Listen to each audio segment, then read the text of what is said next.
Dia berapa stage? 7 lah kan. Maksimum lah. Ya, tapi dia ada ABC semua lah. Yalah. Dia malam mesti makan ubat biru. Ha. Demensia ada 2 kali. Itu kolesterol dengan insulin. Memang macam kena bubu je lah. Agak kena blend macam baby. Dia dah sekarang stage 7 ni.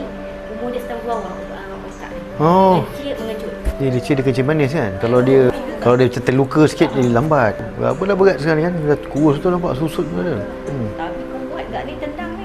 Dia dengar semua okey. Mata nampak semua okey. Atau dekat Syifa tu nampak lah. Oh, dekat. Selalu depan dia dah, dia panggil lah. Okey, singgah kejap kan. Lama dah. Apa? Apa kan? L eh? L. M. Okey. M. Ha. Saya siapa first? Ha? Tu lah. Saya tak saya siapa? M. Kalau akak besar. Mak ada kecil. Mak dah kecut dah. Biasa.